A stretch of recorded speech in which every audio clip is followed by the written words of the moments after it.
Je sais que je suis féministe, j'ai toujours été féministe. Chacun doit avoir son combat. Et je pense qu'on devrait tous être féministes. Mais j'ai un petit passif avec les hommes. C'est un monde qui ne m'intéresse pas du tout. On n'est pas du tout pareil et on ne pense pas du tout le féminisme de la même façon. Et c'est pour ça que j'ai un peu de mal avec Chimamanda. On nous apprend en tant que femme à aimer les humains. On nous apprend en tant que femme à être beaucoup plus à l'écoute, à être beaucoup plus dans le soin. C'est pas ce qu'on apprend aux hommes finalement. Est-ce qu'il faut épouser un homme qui nous aime ou un homme qu'on aime? Si les hommes viennent, ils viennent pourquoi? Prends un homme qui va avoir de la... Comme elles disent, qui va avoir de la peine pour toi. Moi, c'est ce que ma femme m'a dit. Est-ce que tu penses qu'il y a des circonstances atténuantes à la polygamie? Personne ne peut forcer un homme à faire quelque chose qu'il n'a pas envie de faire. Aujourd'hui, on peut forcer une femme à se marier. Tu sais, moi, je suis quelqu'un de très solitaire. T'as jamais annulé un plan pour rester chez toi et lire? Et en fait, sur la route, je me suis arrêtée juste pour pleurer. Et donc, c'est le premier et le seul livre que ma mère m'a offert. C'est un livre qui m'a réconciliée avec la lecture à un moment donné où je lisais plus du tout. Et en fait, moi, je pense que j'aime pleurer en lisant des livres. Même si j'ai pas trop aimé la fin, à un moment donné, la question est venue de est-ce que j'intègre ou pas les hommes à ça? Et finalement, je me suis rendu compte de deux choses.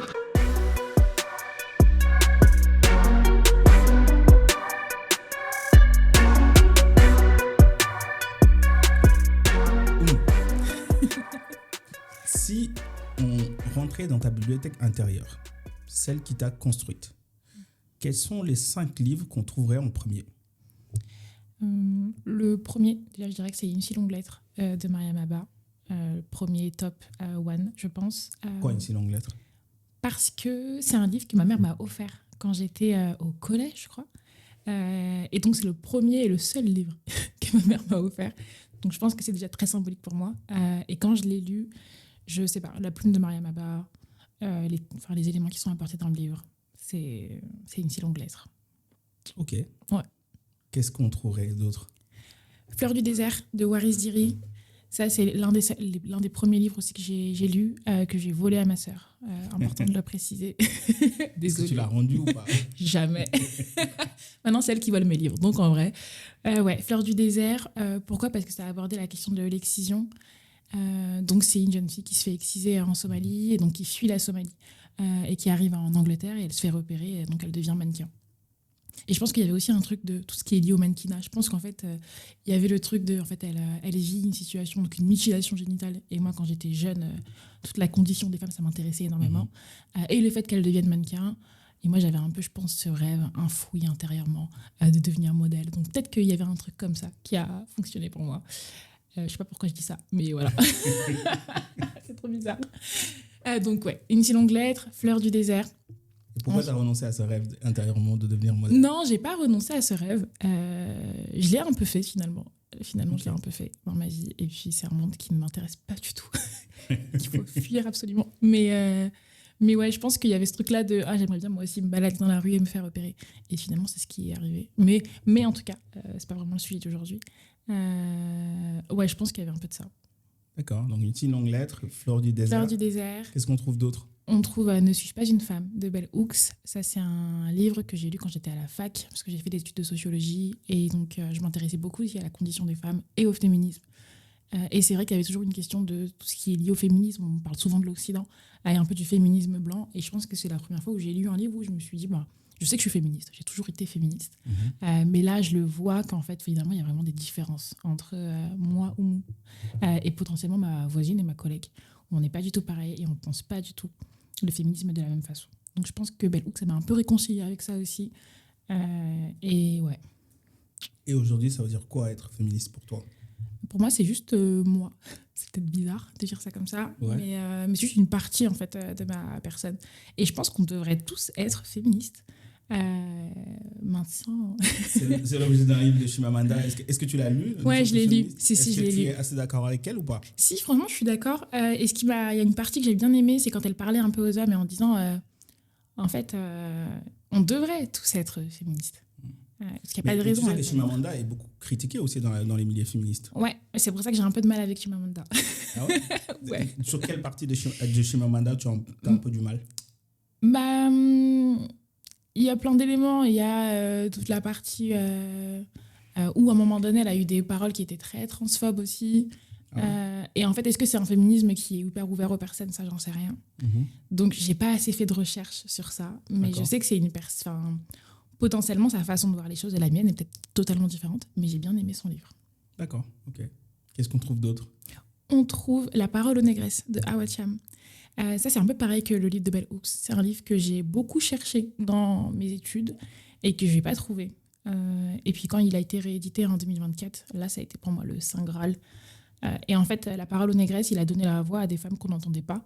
Et ce que je trouve hyper intéressant aussi, c'est toute la question en fait, aussi du féminisme et de se dire que non, ça ne vient pas que de l'Occident. On a aussi en fait, des femmes africaines qui sont féministes. Et donc, c'est intéressant, je trouve ça important aussi de les lire et de voir ce qu'elles en disent. Donc voilà. Et puis le dernier, je crois, il en reste un. Ce sera un homme, j'imagine. Ce sera un homme. Et là, c'est un grand honneur hein, que je lui fais. C'est La plus secrète mémoire des hommes de Mohamed Bougarsa. D'accord. Parce que c'est un livre qui m'a réconciliée avec la lecture à un moment donné où je ne lisais plus du tout. Voilà. Donc, et puis en le lisant, je pense que c'est le seul livre où je me suis juste arrêtée. J'ai coupé ma musique parce que moi, je lis beaucoup en écoutant ma musique. Et là, j'ai eu besoin de me concentrer. Comment tu fais? Je ne sais pas. Pour moi, il y a un livre est égal une musique. Mais en écoutant de la musique avec des paroles? Ouais. Alors ça, faut que tu m'expliques parce que je ne comprends pas du tout. Mais j'ai toujours fait ça. Ok. Vraiment, pour moi, il y a un livre, c'est parfois une musique. Donc, quand je vais écouter une musique, ça va me faire repenser à un livre. Okay, mais là... permet de connecter les... Ok. Hmm. Ok, mais moi, j'y arrive pas du tout. J'y arrive pas du tout. Ah ouais. Même des musiques sans paroles? En fait, ça, je peux.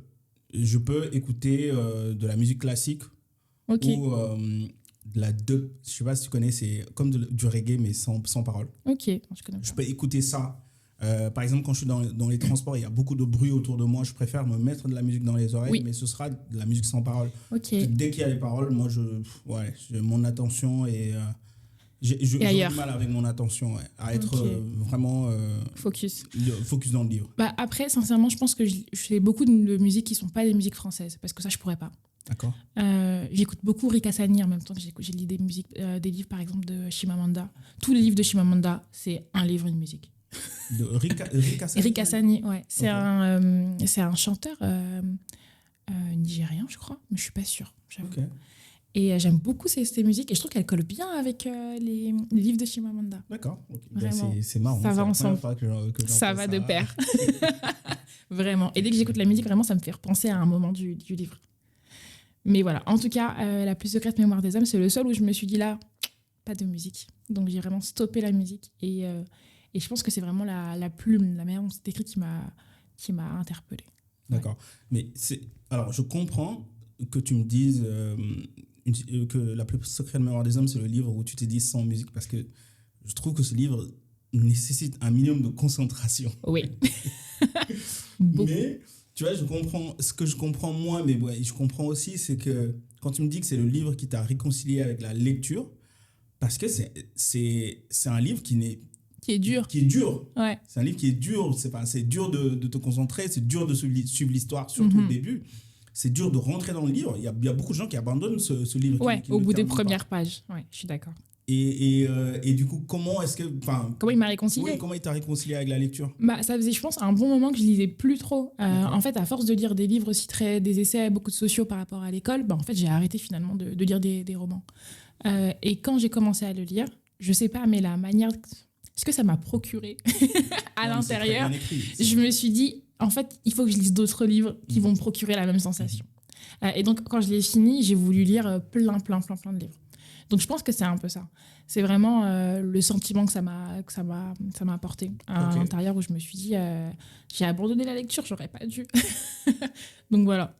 Et pour ceux comme toi qui ont aimé La plus secrète mémoire des hommes et qui recherchent, tu le disais tout à l'heure, des livres qui leur procurent plus ou moins la même chose, est-ce que toi, tu as trouvé d'autres livres qui sont un peu similaires ou qui t'ont procuré ce sentiment-là similaire?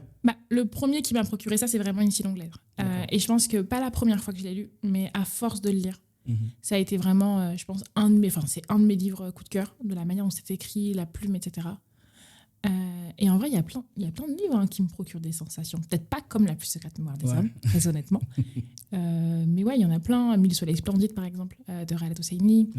Il y a Les impatientes de Djeila Madouamal, même si j'ai pas trop aimé la fin. Pourquoi t'as pas aimé la fin? Parce que nous, on a déjà parlé dans ce podcast. Non, oui, je sais. Non, c'est juste que à la fin, je me suis dit, mais en fait, elles deviennent quoi? Moi, je veux la suite, je veux savoir. Et je pense que c'est vraiment un truc qu'elle aime bien faire, Djeila Madouamal, c'est de nous laisser un peu imaginer. Et moi, j'aime pas ça. Des fois, c'est ça la beauté que ce soit les livres ou par exemple au cinéma, c'est la même chose. des fois, l'auteur ou le réalisateur, il te laisse juste à la fin, il te laisse interpréter ce que Moi, tu veux, il te laisse avec des points de suspension. Moi, je suis en mode, tu me donnes le début et la fin. Fais ton travail jusqu'au bout. Mais sinon, ouais, Les Impatientes, ça m'a beaucoup fait penser à Une si longue lettre quand je l'ai commencé. Ouais.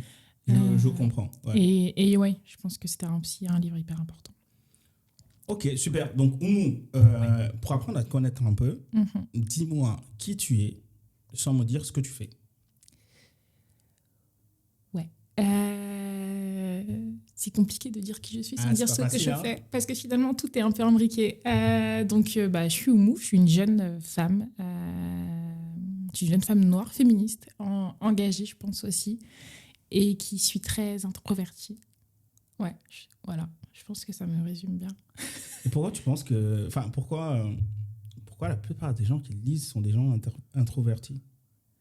Je pense que le livre, c'est aussi un cocon, en fait, finalement. Ah ouais? Ouais. En tout cas, pour moi, ça a été vraiment un cocon dans ma jeunesse. J'avais besoin des livres pour être vraiment dans mon espace et être juste avec moi. Et du coup, tu n'as pas peur du fait que...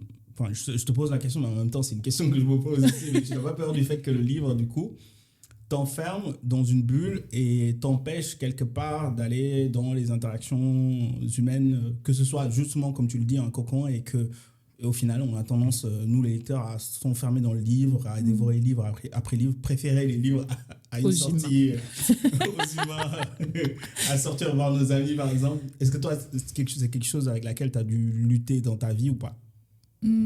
Pas vraiment, parce qu'en fait, finalement, ça correspond à ma personnalité. Moi, je suis quelqu'un de très solitaire, et donc j'aime bien être toute seule, mais j'aime bien quand c'est une solitude qui est choisie. On est bien d'accord. Et j'aime bien aussi passer du temps avec mes amis, finalement, en fait. Et j'aime bien passer du temps avec elles et eux, j'aime bien discuter, j'aime bien débattre de plein de sujets. Donc, au final, je pense que c'est surtout un truc en plus. T'as jamais annulé un plan pour rester chez toi et lire? J'ai déjà annulé beaucoup de plans. Mais après, mes amis me connaissent. D'accord. Ça veut dire qu'en fait, ça fait partie de moi et j'ai toujours été comme ça. Et donc, ça veut dire que moi, Oumou qui vient pas, c'est pas quelque chose qui est bizarre. Ouais. C'est la routine, quoi. Ok.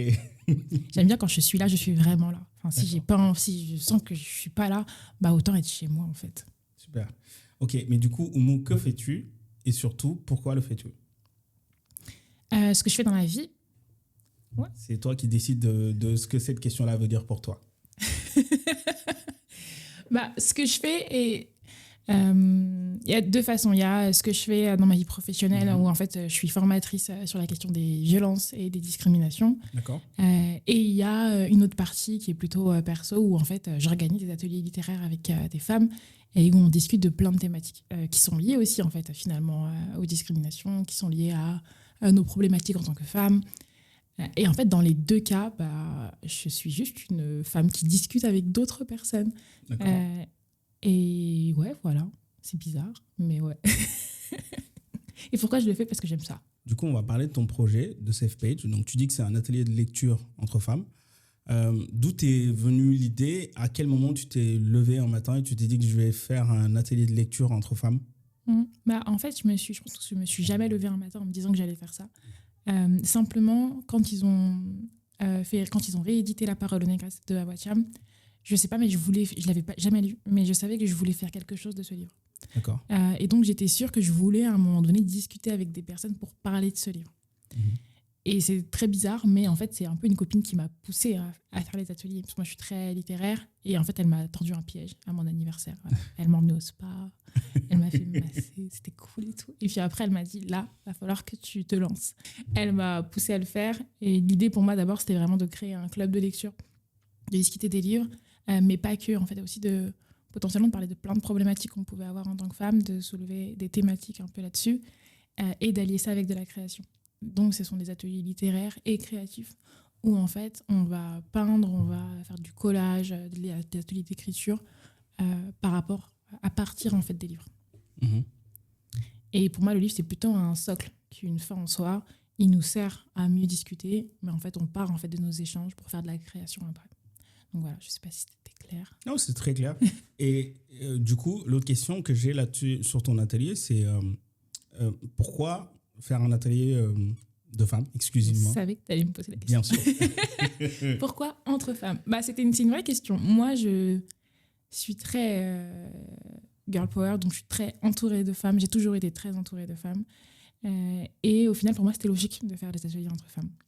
Après, à un moment donné, la question est venue de est-ce que j'intègre ou pas les hommes à ça? Et finalement, je me suis rendu compte de deux choses. Un, est-ce que j'allais être aussi à l'aise s'il y avait des hommes dans la salle? Est-ce que je veux que ce soit une safe place ou plutôt un atelier où peut-être on va débattre sur des sujets?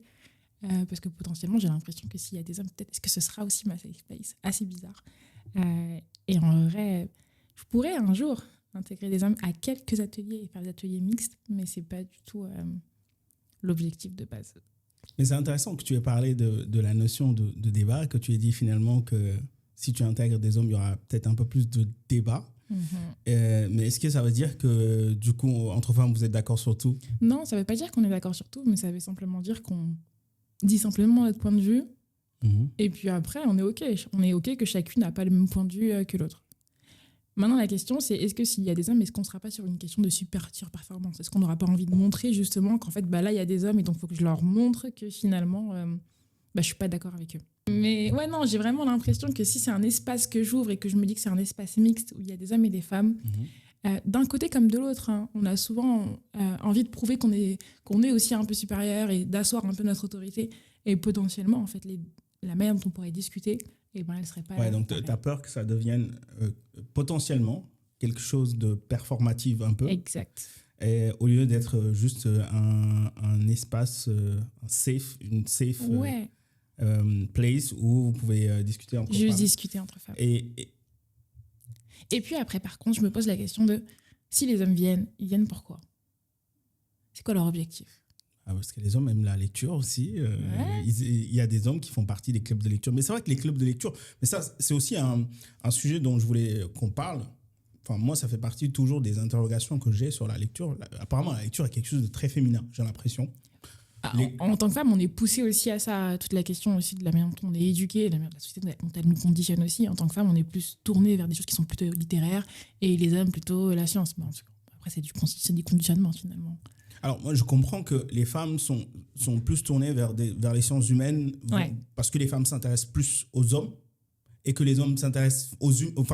Oui, aux humains avec un grand H. Okay. Oui, les femmes s'intéressent plus aux humains et les hommes s'intéressent plus aux choses. Les hommes ont envie de bâtir des choses, les hommes s'intéressent plus aux choses. Mais ça, j'ai l'impression, je ne sais pas, je ne pourrais pas te citer l'étude en question. J'ai l'impression que c'est quelque chose qui a été très étudié. Et parce que je reprends les paroles que j'ai entendues dans un podcast, mais bon, voilà, je le dis avec des guillemets, voilà. Mais pour moi, ça a du sens. D'ailleurs, étude ou pas, pour moi, ça a du sens. J'ai l'impression que les hommes sont plus intéressés par les choses, comparativement aux femmes, que les femmes s'intéressent aux humains. Mais de toute façon, tu le vois par les carrières qui sont choisies. Ouais, mais ça, c'est du conditionnement, encore une fois. Oui, mais on nous apprend à aimer. Explique-moi. Moi, je pense qu'on nous apprend en tant que femme à aimer les humains, à vouloir se connaître l'humain. On nous apprend en tant que femme à être beaucoup plus à l'écoute, à être beaucoup plus dans le soin. C'est pas ce qu'on apprend aux hommes, finalement. Donc, toi, tu penses que si on laissait le choix aux hommes et aux femmes, tu penses que ça s'équilibrerait? Je pense que si on n'était pas dans une société capitaliste, patriarcale, etc. Dans la France à Macron. Dans la France à Macron et dans la société dans laquelle on vit, il y aurait peut-être moins de choses qui sont aussi différentes et aussi binaires. Pour le coup. Aujourd'hui, est-ce que tu as l'impression qu'aujourd'hui les choses sont binaires? Moi, j'ai l'impression qu'aujourd'hui, que tu sois un homme ou une femme, tu as quand même libre choix à la carrière que tu veux, par exemple. Aujourd'hui, si tu es une femme, si tu veux être ingénieur, tu peux. Si tu veux être infirmière, tu peux. Ouais, c'est une question de... Oui, tu peux le faire. Maintenant, la question, c'est est-ce que la société va me pousser à le faire? Est-ce que quand je suis une jeune fille et que j'arrive à l'école, potentiellement, j'ai entendu des choses. J'ai entendu que les filles et les maths, c'était pas incroyable. Oui. Est-ce que je vais me tourner vers ces filières-là?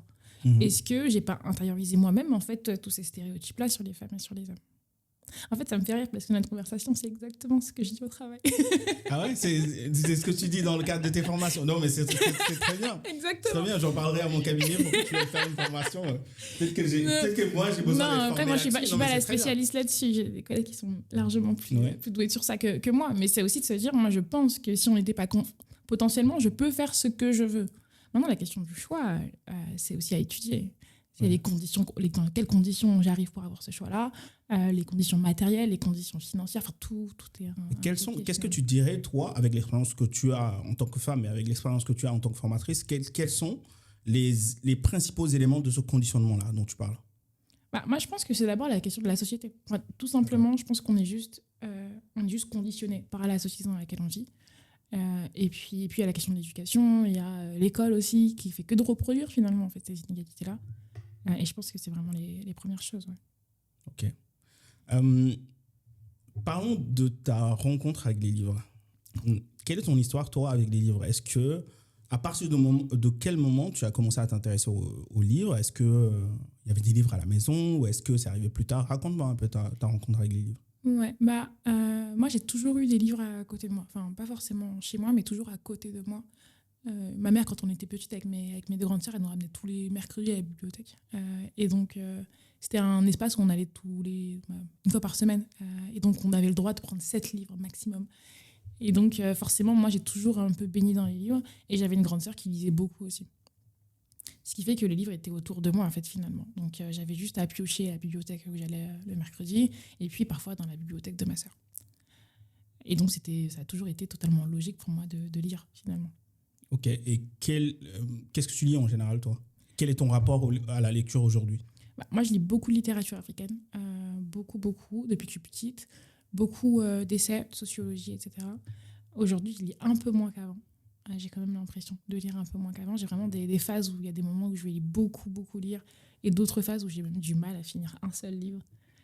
Et vraiment, aujourd'hui, surtout en ce moment, je pense que j'ai beaucoup de mal à lire parce qu'en fait, je suis aussi beaucoup prise par plein de choses.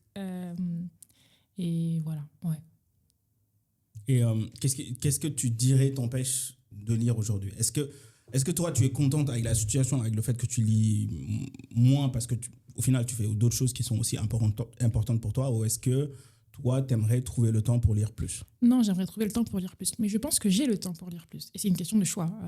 Concrètement, des fois, je suis juste chez moi et au lieu de prendre un livre, au lieu de regarder une série, je devrais prendre un livre, sincèrement. Donc, c'est vraiment qu'une question de choix.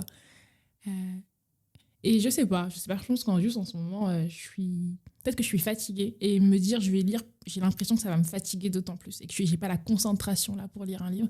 Et donc, je préfère allumer la télé plutôt que... Mais c'est un choix, et c'est de ma faute. Je voulais pas du tout te c'est juste sentir moi. coupable. Non, c'est moi. Voilà. Et des fois, j'ai toujours un livre sur moi quand je prends le train, etc. Et je pourrais juste sortir mon livre et en fait lire. Et il y a juste des moments où en fait je suis dans les transports et j'ai pas envie de lire. Alors qu'il est sur moi, le lire. Et donc des fois, je me dis, est-ce que je suis pas une fraude? Je fais ce podcast-là, mais je me considère pas comme quelqu'un qui lit beaucoup. Ok. Au fond, je me considère vraiment pas comme quelqu'un qui lit beaucoup. Pourquoi? Parce que autour de moi, dans mon cercle, je connais au moins une dizaine de personnes qui lisent plus que moi. Ok. Et c'est très difficile pour moi de me... lorsque j'ai voulu... avant de faire ce podcast, je faisais des interviews sur la littérature africaine. Et c'est vrai qu'on va me dire que je lis beaucoup, mais moi, je considère que je ne lis pas assez parce que tout le temps, je vais entendre des livres que je n'ai pas lus. Il y a des livres qui sont dans ma liste depuis très longtemps. Et il y a des livres qui sont des classiques pour tout le monde, mais que moi, je n'ai jamais lus. Ouais. Mais au final, est-ce qu'on n'est pas tous pareils, les gens qui lisent beaucoup? Tu vois, là, je me réinclus dans les gens qui lisent beaucoup. Mais est-ce qu'on n'est pas tous pareils? Est-ce qu'on n'est pas tous en train de se dire ah oui, mais on n'est pas légitime parce qu'on ne lit pas assez? Et moi, je pense aussi... alors, du coup, là, je parle pour moi, mais je ne sais pas si c'est ton cas. Moi, je pense que j'ai le syndrome des gens qui se sont mis plus tard à la lecture. Ok. C'est qu'en fait, c'est comme si j'avais un truc à rattraper. J'avais un truc à rattraper tout le temps. Et j'ai l'impression que j'arriverai jamais à rattraper cela. Tu vois, moi, par exemple, dans mon enfance, j'ai jamais lu les livres que les ados lisent, tu vois, par exemple. Moi, j'ai jamais lu je sais pas, les Mary Higgins Clark, les trucs comme ça. Oui, J'ai jamais lu, moi, des livres similaires. J'ai jamais lu... Est-ce que c'est important? Ouais, non, mais j'ai l'impression que ma lecture a commencé avec mon rapport à la lecture a commencé avec des livres sérieux, en fait. Ok. Ça a jamais été des livres... ça n'a jamais été de la fantaisie. Ça n'a jamais été des livres d'adolescents. Ça a toujours commencé...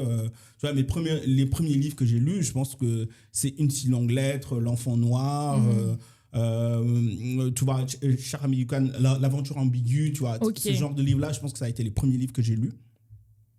Et Direct dans le dur, quoi. ouais, direct dans le dur. Tu vois, Le Petit Prince, par exemple, je pense que je l'ai lu. Je l'ai jamais lu. Je l'ai jamais lu. En vrai? Genre, je l'ai jamais lu. Tu vois, Le Petit Prince, je pense que je l'ai lu une fois, peut-être peut-être quand j'avais 20 ans, tu vois. Ok. Je pense que la première fois que j'ai lu Le Petit Prince, je devais avoir 20 ans. Ah ouais. Et la deuxième fois que je l'ai lu, c'était il y a 2 mois, quoi. Non, mais tu vois, en vrai, finalement, moi, j'ai toujours été baignée dans les livres. J'ai beaucoup lu Mary Higgins Clark quand j'étais jeune, mais je me souviens même plus de ce que j'ai Ouais. lu. Sincèrement, moi, les seuls livres dont je me souviens, c'est des livres qui m'ont fait pleurer. En fait, moi, je pense que j'aime pleurer en lisant des livres. C'est peut-être bizarre. Ah ouais, t'es comme ça, toi. Ce qui fait qu'en fait, j'ai vraiment lu que des livres qui étaient hyper forts. Et vu que je lisais que des livres hyper forts, bah, en fait, mes profs, ils voyaient aussi quand j'étais au collège que je lisais des livres assez engagés. Et en fait, à chaque fois, ils me recommandaient des livres. J'ai une prof de français qui m'avait recommandé un livre, un prof d'espagnol qui m'a offert L'Alchimiste de Paulo Coelho. Mhm. Et en fait, finalement, j'ai lu que des livres qui étaient un peu comme ça. Quels sont les livres qui t'ont le plus fait pleurer? Fleur du désert et L'aube du désert, c'est vraiment, je pense, les deux livres qui m'ont fait le plus pleurer. Et les deux, c'est Waris Dirie. Ouais, les deux, c'est Waris Dirie. Enfin, L'Aube du désert, moi, je me souviens, parce que quand j'allais au collège, sur la route du collège, je prenais mon livre, en fait, je le lisais en marchant.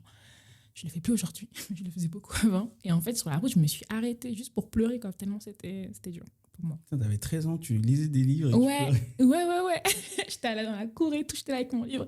Mais ouais, finalement, il n'y a rien à rattraper. Tu lis ce que tu as envie de lire et puis c'est tout. Parlons d'un livre qui est très important pour toi. C'est Une si longue lettre de Mariam Abba. Alors déjà, pourquoi Une si longue lettre de Mariam Abba? Comme je te le disais un peu tout à l'heure aussi, il y a deux choses. D'abord, ce livre, moi, je ne le connaissais pas du tout, mais c'est ma mère qui me l'a offert quand j'étais au collège. Et le fait que ma mère, elle m'offre un livre, pour moi, c'était déjà incroyable. Donc, il y a eu ça, il y a eu le fait que je l'ai lu au collège. Ça m'a un peu... J'ai beaucoup aimé la plume de Mariam Abba dès le départ. Et en fait, j'ai fait que de le relire en grandissant. Et plus je grandissais, plus je le lisais, plus je me rendais compte que ce qui est dit, c'est assez fort quand même. Et mon point de vue a aussi changé sur beaucoup de moments dans ce livre. Et en fait, je pense que tout le monde devrait le lire. Tu me donnes un exemple sur quelque chose sur quoi ton point de vue a changé? Sans spoiler les personnes qui ne l'ont pas lu, même s'il faudrait le lire. Par exemple, à la fin, quand en fait, finalement, Daouda Dieng, il la demande en mariage, et qu'elle dit non, finalement, en fait, qu'elle refuse ce mariage. Moi, quand j'étais jeune, je me suis dit, mais pourquoi et tout. C'est vrai que c'est difficile à comprendre. Ouais, quand je l'ai relu cette semaine, je me suis fait la même réflexion. Quand j'étais jeune, j'étais vraiment en mode, mais ma belle, vas-y. En plus, tu le décris, tu dis que c'est un bel homme et tout, mais il a l'air gentil. Et en fait, en grandissant, quand je l'ai relu, je me suis dit, en fait, ok, je comprends. Je comprends. Okay. Et il y a une petite phrase qu'elle dit, c'est est-ce qu'il faut épouser un homme qui nous aime ou un homme qu'on aime? Et c'était un vrai débat, finalement. Mais ça, d'ailleurs, c'est quelque chose de très présent dans la société sénégalaise. Que le fait qu'on dise aux femmes, surtout, qu'on leur dise, choisissez un homme qui vous aime, pas un homme que vous aimez. Et ouais. Mais, moi, on me l'a déjà dit. Moi, j'ai des tantes qui m'ont déjà dit ça. Toi, tu penses pourquoi on dit ça aux femmes et quel est ton point de vue là-dessus, toi? Moi, je pense qu'on dit ça aux femmes parce qu'en fait, on connaît un peu les hommes.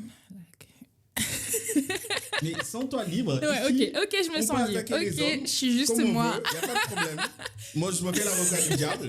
Mais on peut attaquer les hommes. Non, mais moi, je pense que c'est surtout les mamans qui le disent, en plus ça. Je pense qu'il y a aussi une question d'expérience, de ce que j'ai vu, de ce que moi je subis dans mon mariage. Moi, je parle en tant que mère, en tant que maman. Potentiellement, j'ai subi des situations assez complexes dans mon mariage. Et donc, je ne veux pas que mon enfant, elle subisse la même chose. Et donc, je vais lui dire, prends un homme qui t'aime, prends un homme qui va avoir de la... Comme elles disent, qui va avoir de la peine pour toi. Moi, c'est ce que ma tante, elle m'avait dit. Et épouse un homme qui a de la peine pour toi. Parce que s'il n'a pas de peine pour toi, il pourra te faire n'importe quoi. Et je pense que c'est un peu ça. C'est le fameux Yirmande, on dit. Ouais. Okay. Exact. Si ton homme, il n'a pas de peine, si tu lui fais pas de la peine, s'il n'a pas un minimum en fait, d'amour pour toi, bien sûr qu'il peut te faire toute la misère du monde. Mais en fait, en même temps, je me dis, mais pourquoi un homme qui ne t'aime pas voudrait t'épouser? Parce qu'en fait, on est dans une société où quand t'es pas marié, c'est compliqué. Ah oui, ouais, c'est vrai, on est dans une société où quand t'es pas marié, on te le fait bien comprendre. Beaucoup plus pour les femmes que pour les hommes, on est bien d'accord. Mais en tant que... la réussite, elle est conditionnée à ça. Notre réussite en tant qu'enfant, elle est conditionnée au mariage. Et moi, je sais bien que notre réussite en tant que jeune fille, c'est le mariage, en réalité. Les diplômes, le travail, on s'en fiche. Mais c'est le mariage. Non, mais c'est vrai. Je pense que, comme tu le dis, peut-être que les femmes le subissent plus ça. Largement. Alors, peut-être ça dépend de l'âge. Peut-être les femmes le subissent plus tôt aussi. Ah oui. Parce qu'un homme, on va être plus indulgent. Ah oui. Si tu as 30 ans, tu n'es pas marié, bon, c'est pas si grave que ça. Mais au final aussi, est-ce que ce n'est pas une injustice de la nature qui fait que, par exemple, je ne sais pas où est-ce que j'ai vu, j'ai lu, non, mais on va mettre les pieds dans le plat, t'inquiète. Okay. Je ne sais pas où est-ce que j'ai lu que, en fait, les hommes prennent plus de temps à grandir que les femmes. Les hommes sont plus immatures que les femmes, si tu veux, au même âge, parce que les hommes ont le temps. Les hommes ont le temps pour arranger leur vie. Parce qu'un homme, il peut se réveiller à 40 ans, aller épouser une fille qui a 25 ans et faire des enfants s'il veut, tu vois. Même à 50 ans, il peut encore faire ça.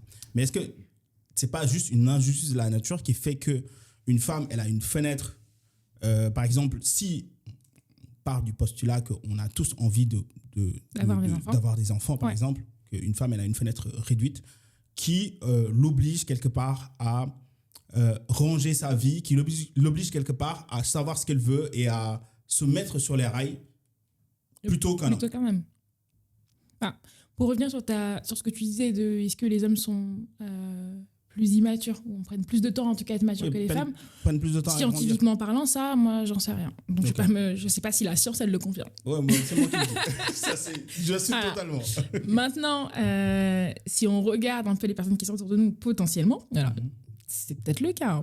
Et de toute façon, ce qu'on sait au niveau de la science, c'est qu'un cerveau, il n'est pas bien fait avant 25 ans. Donc, tous les choix qu'on va prendre et qu'on va faire avant nos 25 ans, en tant que personne, en tant que femme ou en tant qu'homme, bah, ils ne sont pas à 100% étudiés, etc. etc.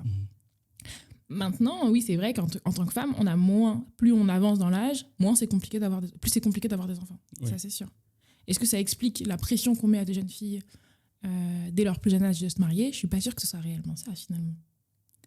Je suis pas sûre que ce soit cette fenêtre de tir-là, qui fait que finalement, on va y avoir d'autant plus de pression que les hommes à avoir des enfants. J'en sais rien.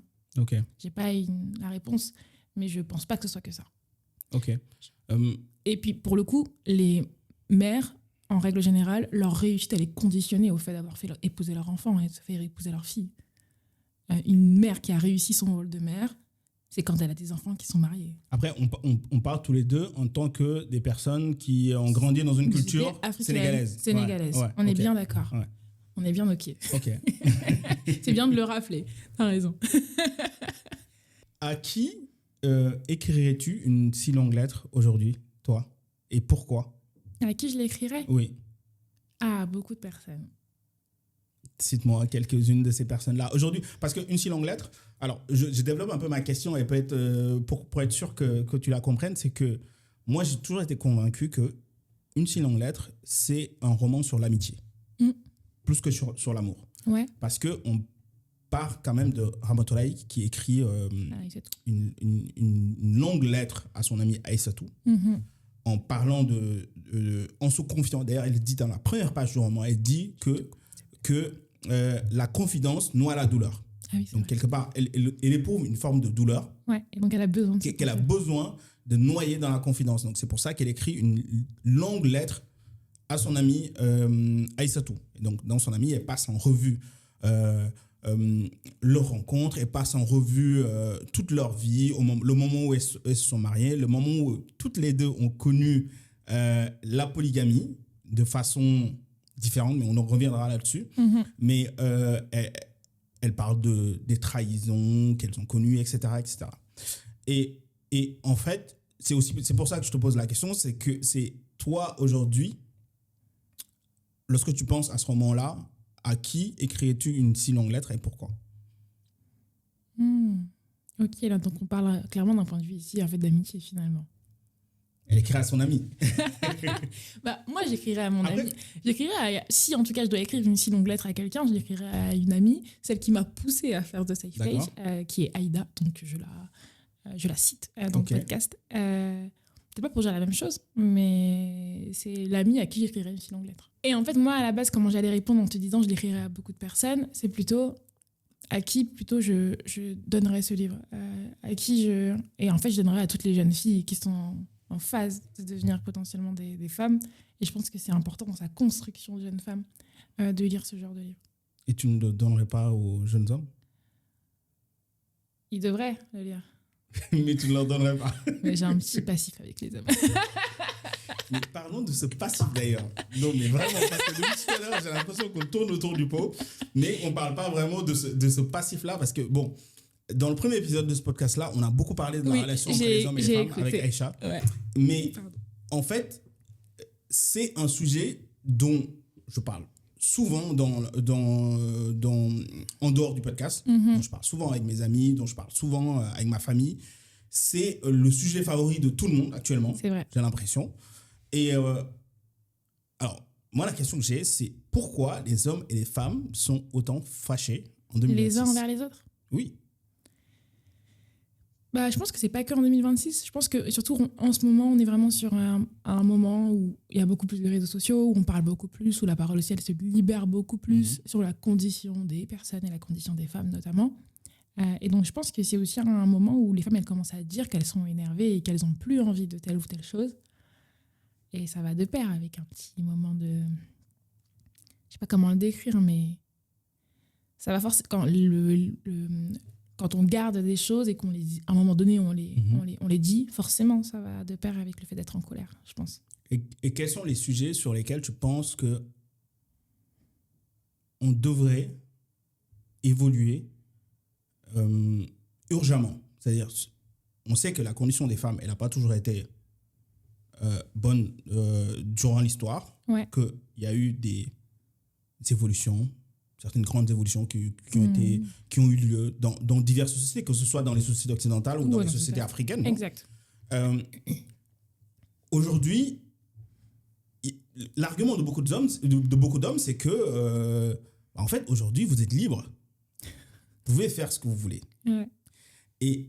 Mais on a l'impression que le problème n'est pas réglé pour autant. Donc, peut-être que ce n'est pas juste une question de liberté, de pouvoir faire ce qu'on veut. Donc, c'est pour ça que je te pose la question, parce que toi, tu es dans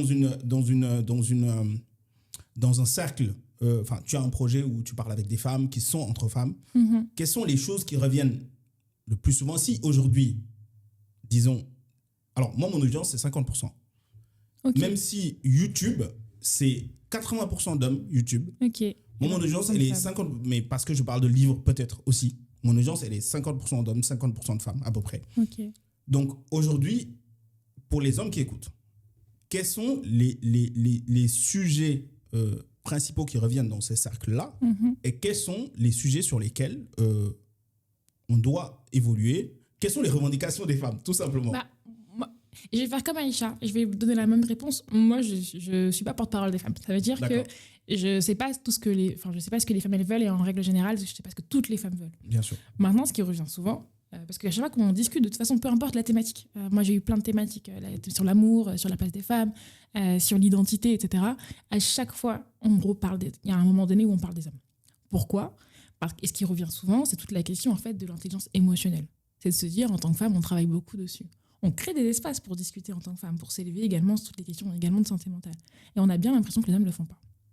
Qu'il y a quand même un truc sur la question de l'intelligence émotionnelle où il y a un petit gap entre les femmes et les hommes.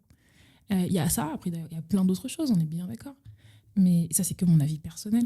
Mais moi, j'ai quand même l'impression que la société, et on pourrait reparler encore une fois du mariage, c'est la... Je sais pas comment le dire. Je sais pas, j'ai un mot en tête, mais enfin, non, j'ai pas de mot en tête, mais je sais pas comment l'expliquer. C'est, pour moi, en tout cas, la société et le mariage, elle est là pour c'est là pour les hommes. C'est l'avantage des hommes. Pour moi, le mariage tel qu'on le perçoit dans la société dans laquelle il est aujourd'hui, l'avantage, c'est que les hommes qui les ont. Ils sortent. Oui, non, mais alors. Enfin, tu vois, je sais pas si ça répond ou pas à ta question, mais. Non, mais alors, je vais dire une chose. Moi, j'accepte totalement le fait que dans toutes les sociétés, ouais. Les règles de la société ont été faites par les hommes. Ouais, par les hommes et pour les hommes. Oui, et les hommes ont tout fait pour que tout aille à leur avantage. Exactement. Même que ce soit dans l'interprétation des textes religieux, que ce soit les lois, que ce soit les règles de la famille, les hommes ont fait les règles pour que ça aille dans leur à leur avantage. Maintenant, les femmes ne sont pas contentes aujourd'hui. Enfin, je ne sais pas si c'est qu'aujourd'hui d'ailleurs, peut-être qu'elles n'ont jamais été contentes. Je pense. Mais elles avaient moins la possibilité de le dire. Aujourd'hui, on a la parole. Enfin, aujourd'hui, là, on est en train de parler, toi et moi, voilà. Mais à un moment donné, on ne laissait pas la parole aux femmes.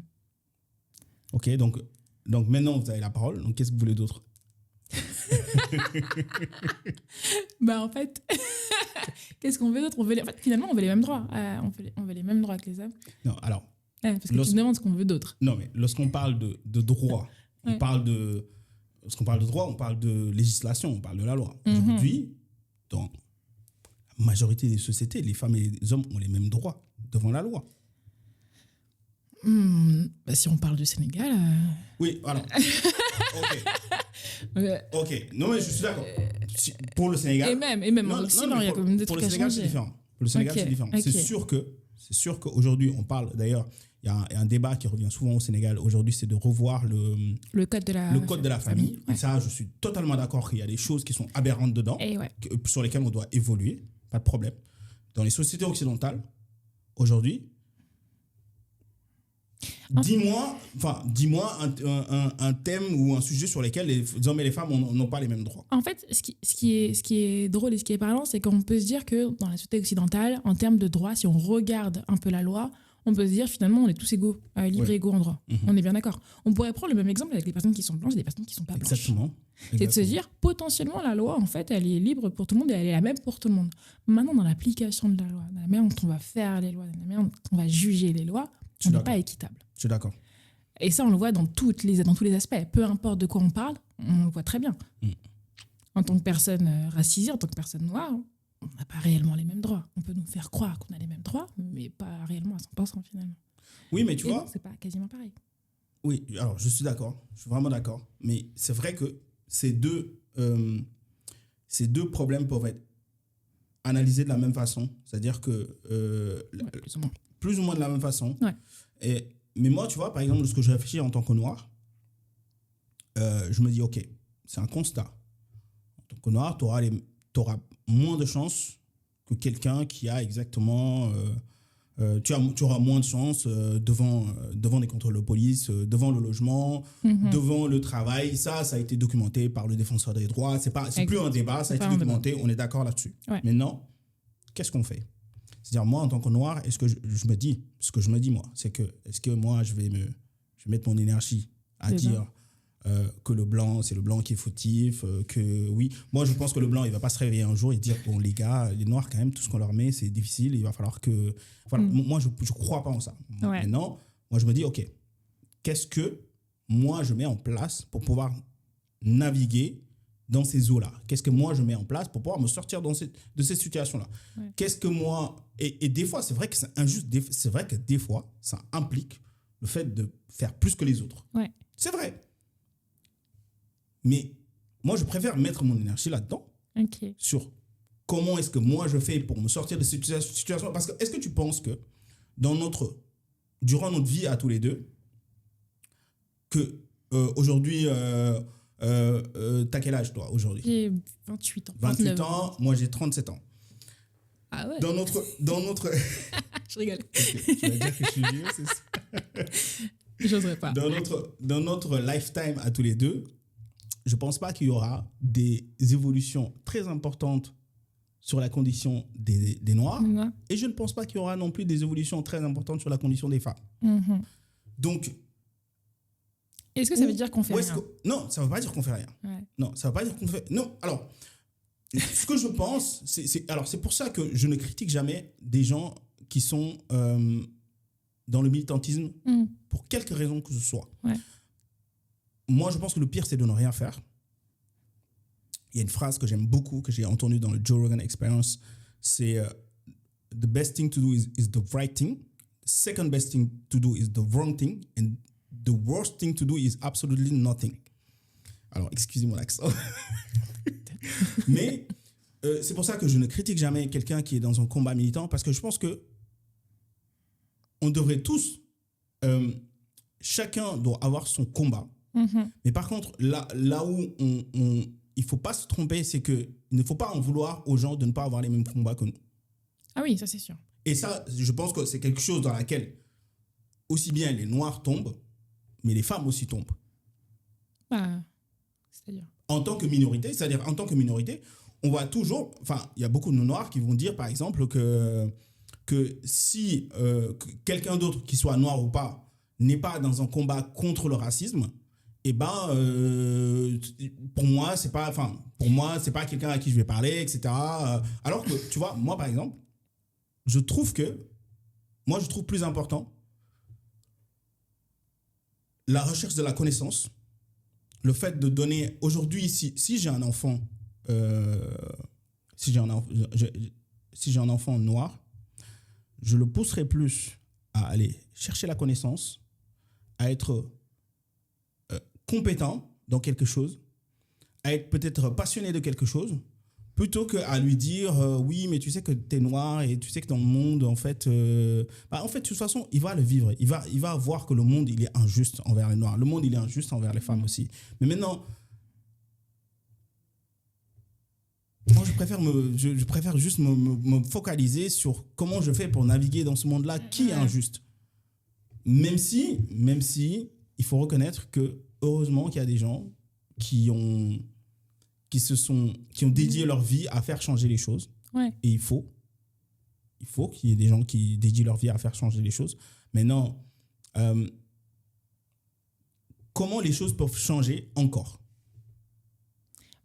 Moi, je me dis, on n'a pas tous besoin en fait de faire le combat contre le racisme, notre faire valoir. On n'a pas besoin. Enfin, maintenant, juste se rendre compte des chances ou pas de chances qu'on pourrait avoir, juste de s'en rendre compte, c'est déjà très bien.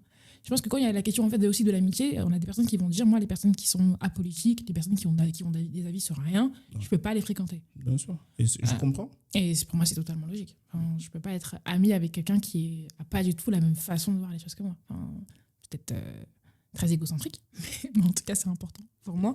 Mais je pense qu'il n'y a pas de solution magique finalement.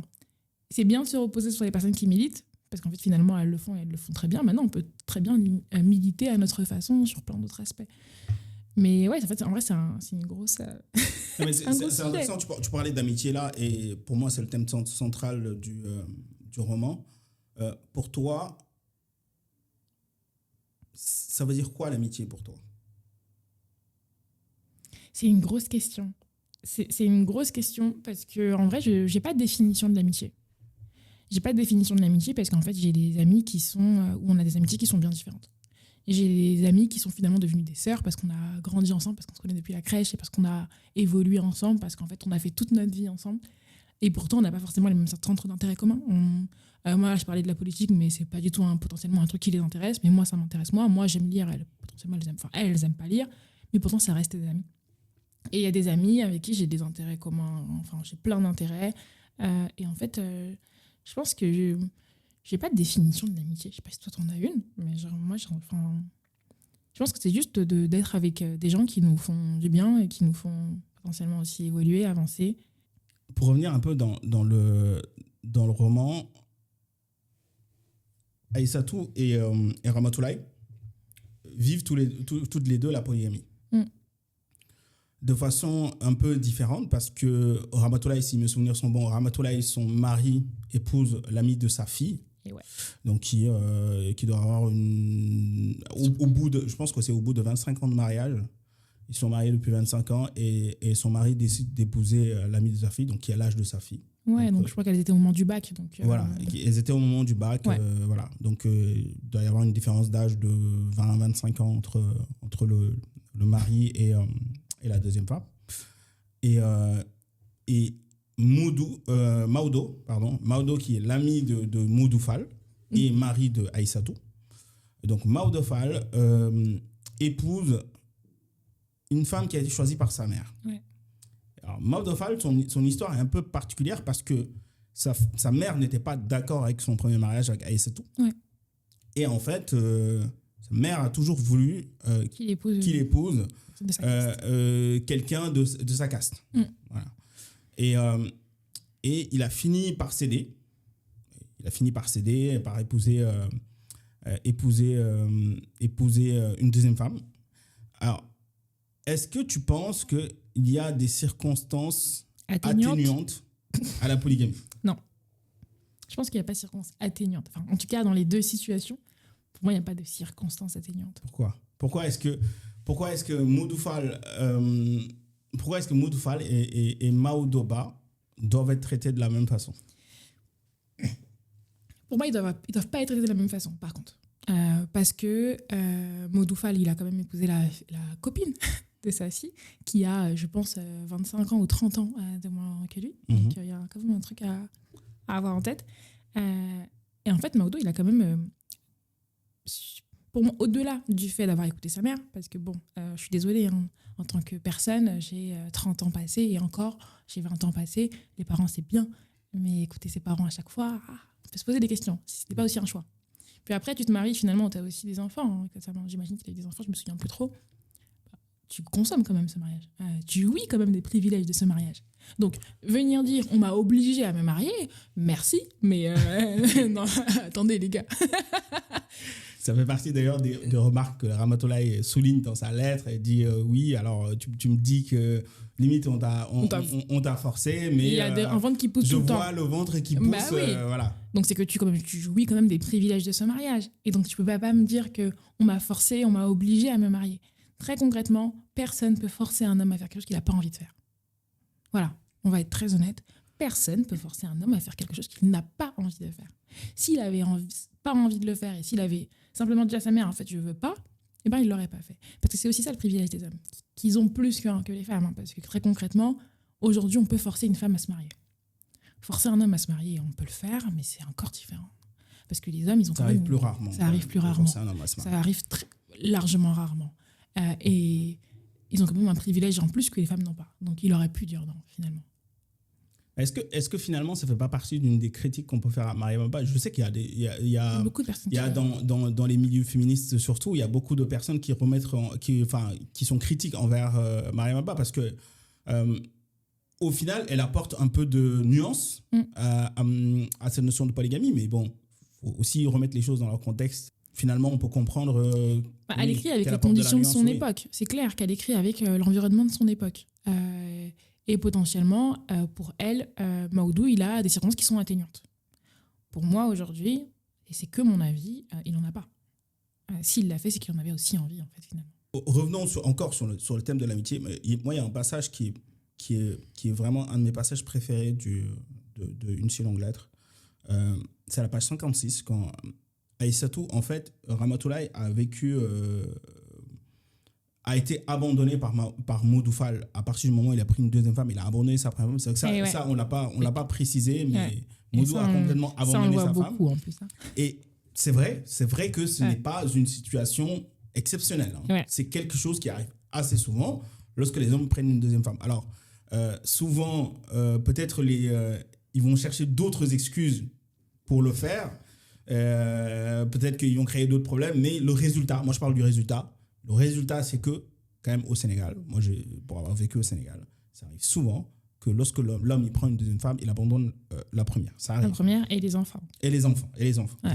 Et en fait, Aïssatou, pour aider son ami, Ramatoulaye décide de lui acheter une voiture pour pouvoir déposer les enfants, etc. Et Ramatoulaye, dans sa lettre, dit à Aïssatou, l'amitié a les grandeurs inconnues de l'amour. Elle se fortifie dans les difficultés alors que les contraintes massacrent l'amour. Elle résiste au temps qui lasse et désunit les couples. Elle a des élévations inconnues de l'amour. Donc, amitié versus l'amour. Qu'est-ce que tu en penses? J'en pense? Mais c'est un vrai sujet en ce moment. Toutes les questions de l'amour et de l'amour aussi amical, en fait, finalement. Il y a beaucoup de personnes pour qui l'amitié, c'est pas grand-chose comparé à l'amour. Et il y a beaucoup de moments où je pense aussi, en tant que personne, en fait, on va mettre l'amour sur un grand piédestal et on va mettre l'amitié un peu en bas. Mais moi, je pense que les deux sont complémentaires. Je pense qu'on ne peut pas être 100% dans l'amour, si on parle de l'amour romantique, dans l'amour romantique, si on n'a pas aussi une amitié qui est forte ou de l'amour amical. Enfin, pour moi, je pense que les deux vont ensemble. Maintenant, pour beaucoup de personnes, l'amour, c'est plus grand que l'amitié. Moi, je ne pense pas vraiment comme ça. Je pense que je ne pourrais pas être à 100% moi et 100% aller dans une relation amoureuse avec un homme si je n'ai pas des amis derrière, si je n'ai pas si j'ai pas d'autres personnes en fait finalement que j'aime avec qui je passe aussi d'autres moments. Je sais pas si ça répond ou pas. Et pourquoi pas aussi juste avoir une relation amoureuse avec un homme avec qui tu es ami en fait. C'est tout. Enfin, je pense que c'est important. Et toi, est-ce que tu penses qu'avec... Mais il faut avoir d'autres amis à côté. Oui, non, je suis d'accord. Est-ce que tu penses que les réseaux sociaux, par exemple, ça nuit aux amitiés? Je sais pas si ça nuit aux amitiés, mais en tout cas, je pense que ça nous donne une vision de l'amour qui est totalement erronée. Je parle des amitiés. Bah, je sais pas si les réseaux sociaux nuisent aux amitiés, mais ça nous donne une vision de l'amour qui est totalement erronée. En fait, j'ai trouvé très intéressant quelque chose que j'ai entendu, je ne sais plus dans quel podcast j'ai entendu ça, mais qui disait qu'en fait, aujourd'hui, les amours marchent moins parce que les gens ont moins d'amis.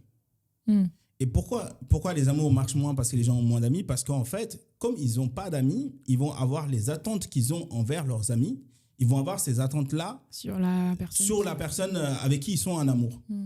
Peut-être que les gens sont... Il y a moins d'amitié, c'est possible. Tout à l'heure, moi, j'ai pas dit c'était quoi ma vision de l'amitié, mais justement, moi, je peux pas avoir un ami avec qui on se parle tous les jours. C'est impossible. Bah, moi aussi. C'est impossible pour moi que pour être ami avec quelqu'un, il faut qu'on se parle tous les jours. Ouais, donc, si c'est ça, on n'aura pas l'amitié. Exact. Donc, pour moi, l'amitié, c'est que... Enfin, pour moi, il y a une dimension de temps, déjà. Ok. Pas être ami si on se connaît depuis 5 ans. Ah ouais? Non. Ah si on est amis, tous les deux, t'es dur. c'est qu'on se connaît depuis longtemps. Ah ouais, ok. Ah non, ok. Moi, tous mes amis, enfin, tous les gens que j'appelle des amis aujourd'hui, c'est des personnes que tu connais depuis longtemps. C'est des personnes que je connais depuis au moins 10 ans. 10 ans, voire 15 ans. Ok. Et j'ai aussi du recul avec ces personnes-là. C'est-à-dire qu'on a traversé beaucoup de choses ensemble. Ce sont des personnes qui, pour certains, on se connaît depuis le collège, pour certains, on se connaît depuis le lycée, pour certains, on se connaît depuis la première année d'université, etc. Et justement, en fait, je n'ai plus besoin d'être dans une performance avec ces gens-là. Ouais, t'es juste C'est-à-dire que, voilà, je peux être moi-même avec ces gens-là. Je peux ne pas les appeler pendant 3 mois, 4 mois, 5 mois, 6 mois. Je sais que si je les appelle au bout de 6 mois, il n'y a rien qui aura changé. Et j'ai cette tranquillité-là avec ces gens-là. Donc, moi, je préfère avoir cette tranquillité-là de me dire, j'ai ces amis-là, je sais qu'il n'y a rien qui changera le fait qu'on soit des amis. Je ne veux pas être dans un truc où je suis dans le stress de me dire que si cette personne-là me propose d'aller au cinéma, il faut absolument que j'aille au cinéma avec cette personne-là. Il faut absolument que je voie cette personne-là une fois par semaine ou une fois par mois pour pouvoir sauvegarder cette amitié-là. C'est impossible. Ce serait une pression trop... on est pareil sur ça. Ce serait une pression impossible pour moi. Ouais. Mais en tout cas, moi, je suis totalement d'accord avec toi. Moi, je suis une personne qui suis très... Je le répète, je suis très solitaire. Je prends rarement des nouvelles des personnes. C'est un de mes défauts. Et en fait, on est amis, mais ça ne veut pas dire qu'on va s'appeler tous les jours et qu'on va se parler tous les jours. Parce que si c'est ça, moi, ça me fait péter les plombs. Enfin, je peux pas. Donc en fait, on est clairement pareil là-dessus. Pour moi, une question d'amitié, c'est vraiment, je sais que si je t'appelle et je sais que je peux compter sur toi, comme je sais que tu peux compter sur moi. À partir du moment où on est OK là-dessus, bah après, tout roule. Mais tu vois, peut-être que finalement, le fait qu'on n'ait pas le même âge, ça change aussi les choses. Parce que toi, tu dis, j'ai des amis que j'ai rencontrés à la fac. Moi, à la fac, c'était pas si longtemps que ça, en fait. Ouais. Donc ouais. Ouais. Et en fait, je parlais aussi de cette notion de temps-là parce que tous mes amis, je connais leurs défauts. Je sais leurs valeurs auxquelles j'adhère. Je connais leurs valeurs auxquelles je n'adhère pas. Je sais si je me fais arrêter à 3 heures du matin. Et qui j'appelle. Je sais qui j'appelle. Ouais. Tu vois, je sais qui va répondre. Ouais. Et c'est OK. En fait, mes amis, ils ne sont pas parfaits. Ouais. Ils ont tous des défauts. Moi aussi, j'en ai. Ouais. Et je connais leurs défauts. Je sais sur quoi je peux compter sur eux et sur quoi je ne peux pas compter sur eux. Et en fait, j'aime cette tranquillité-là. C'est-à-dire que c'est bien parce que je sais. Et en fait, moi, ça me fait stresser de faire rentrer dans mon cercle quelqu'un que je ne sais pas. Okay. Tu vois. Bah non, mais moi, je suis totalement d'accord. De toute façon, moi, mes amis, elles me connaissent. C'est un peu ce que je disais tout à l'heure. Elles savent que si je suis pas là, je suis juste pas là. Voilà. Et donc, c'est pas un problème que je sois pas là. Et il y a des personnes pour qui ça peut être un problème d'avoir une amie qui est pas souvent présente. Mais en fait, c'est aussi ma vision de l'amitié. Donc, on a la même. La condition féminine et la liberté des femmes, c'est quelque chose qui est beaucoup évoqué dans le roman. Qu'est-ce que la liberté signifie concrètement aujourd'hui pour une femme ? Je pense que c'est la liberté de faire ce qu'elle désire sans être dictée par des codes Bah, de la société, je pense que c'est ça. Et est-ce que les hommes ont la liberté de faire ce qu'ils désirent? Pas non plus. Non. Mais est-ce que aussi la liberté de faire ce qu'on désire, homme ou femme, est-ce que finalement, c'est pas juste une illusion? Parce que C'est une illusion. c'est une illusion. Parce Oui. qu'au final, moi, j'ai toujours un problème avec ce terme de liberté. Enfin, je vais dire la vérité. Enfin, on va rentrer dans le sujet de la Allons, liberté. franchement. Non, mais vraiment, que ce soit un homme ou une femme, Ouais. moi, lorsqu'on me parle de liberté, toujours, je dis, mais arrêtez avec cette notion de liberté parce qu'il n'y a aucune liberté qui est absolue. Il y a une seule liberté qui est absolue, c'est la liberté de penser. Mhm. On peut penser tout ce qu'on veut. Ouais. C'est la seule liberté qu'on a, qui est absolue. On ne peut pas dire ce qu'on veut. On ne peut pas faire ce qu'on veut. Parce que s'il y a des choses, si tu les dis, tu tombes sous le coup de la loi. Que ce soit la loi républicaine ou la loi religieuse d'ailleurs. Hein. Mhm. Et il y a des choses, si tu les fais aussi, tu tombes sous le coup de la loi. Ouais. Et heureusement d'ailleurs, hein, que cette liberté de dire ce qu'on veut et cette liberté de faire ce qu'on veut, elle est régulée. Ouais. Elle est régulée parce que, à un moment donné, si tu dis un peu trop ce que tu veux, tu empiètes sur la liberté des autres. Tu empiètes peut-être même plus que sur la liberté, sur l'intégrité des autres. Et alors, parlons même pas de si tu fais tout ce que tu veux, moi non, je ne peux pas sortir ici et faire tout ce que je veux. Donc au final, en fait, cette notion de liberté, est-ce que au final, ça ne nous pousse pas à vivre, homme comme femme, à vivre dans une illusion de oui, on n'est pas assez libre, on n'est pas assez libre, on n'est pas assez libre, mais en fait, personne n'est libre. Oui, mais je pense qu'il y a quand même des degrés de liberté. C'est vrai. Très concrètement. Je On suis est bien d'accord. d'accord qu'on ne peut pas faire tout ce qu'on veut. On est quand même régi par une société. Il y a quand même des codes, il y a quand même des règles. On est bien OK là-dessus. Maintenant, la question, c'est est-ce que j'ai plus de liberté que ma voisine ou que mon voisin? Et ça, c'est encore une autre question.